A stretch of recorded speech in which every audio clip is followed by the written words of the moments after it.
How did you get over suicidal thoughts? Serious? Whiskey. Lots and lots of whiskey. Lots of alcohol.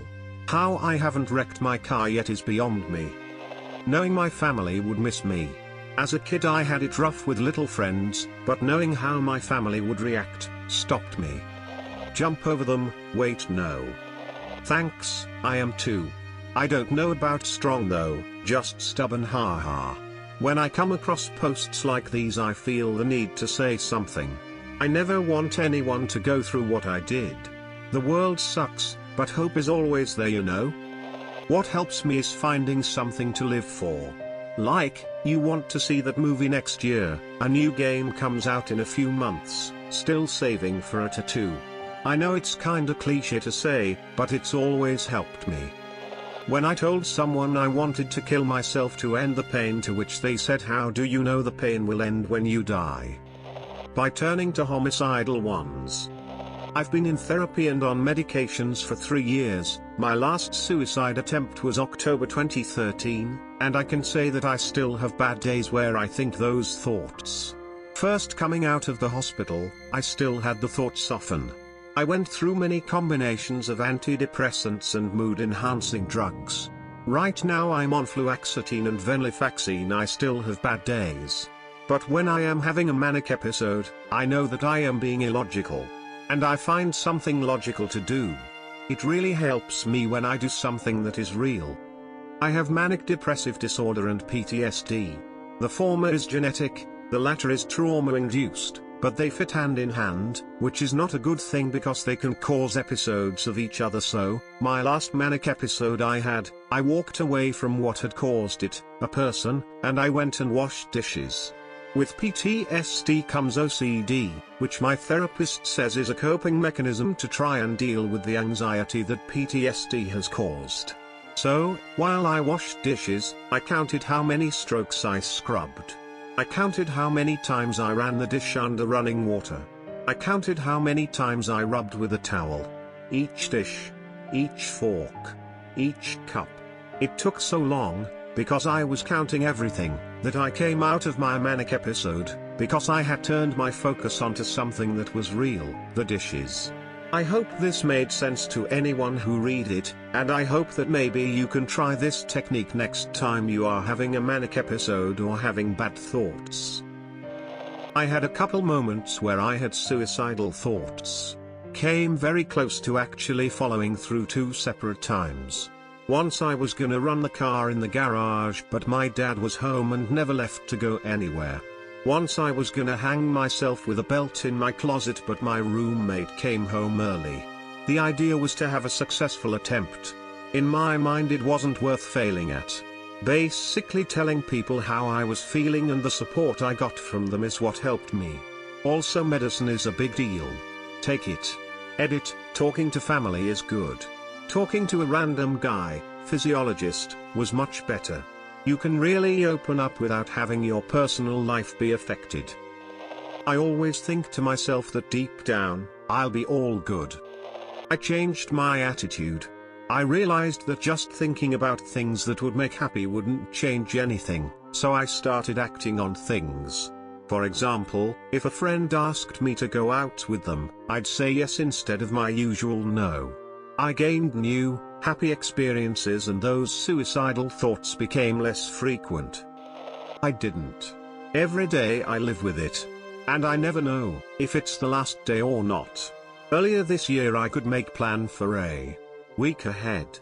Now I can't make a plan for a day. Days are getting shorter.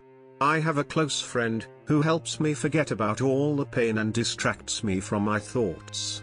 But as soon as I leave his place, I am again one-on-one against this other world.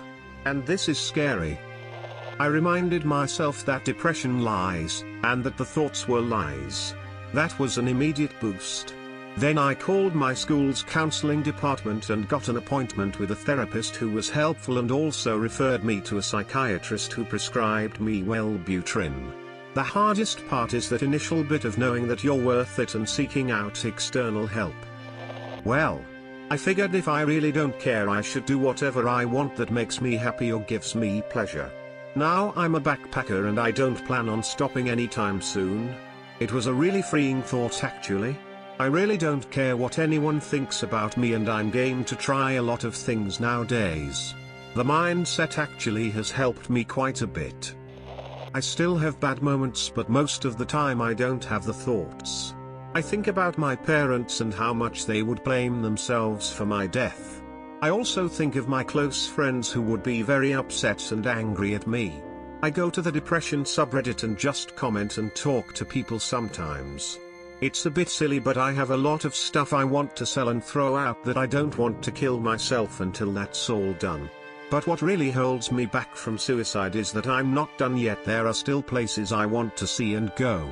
If my job is making me so depressed, I should quit and travel, even without a backup plan, and I can always kill myself when I really have nothing to lose. Suicide doesn't end the pain. It just pushes it off onto someone else. It's a very selfish thing to do. Not necessarily suicidal thoughts but more of self-harm. Started thinking of them as a part of me. This made me take them less seriously. So whenever I'd have a just cut yourself thought, which was whenever I was cutting food, I was able to blow the thought off easily. 90% of inner dialogue now includes phrases such as how about no or not today. Sometimes it's as easy as procrastinating, other times I have to repeat it 3 to 4 times. If you believe you have depression, who do you see? Regular family doctor or a specialist of some kind? Should I get my estrogen and thyroid checked too? Are there other conditions that happen that produce the same results as depression that aren't directly linked with it? Still get them, but I don't want my brother to be an only twin. Can't imagine how much that'd hurt. To be honest, I am still struggling with suicidal thoughts. They consume me. I'm on medication but we are still adjusting the dosage. I haven't acted because I tried to keep in mind the people in my life who would find my dead body and how that would affect their mental health. I don't want to traumatize anyone, most especially the people I care about. So, while I have them, I don't act because of my concern for other people. It's a little silly, but one of the things that has helped me is the poem Don't Quit by Edward Guest. I found it on a poster at the dollar store about 13 years ago. It was actually a pretty poster, so I got a frame and put it on my wall and it's been there ever since.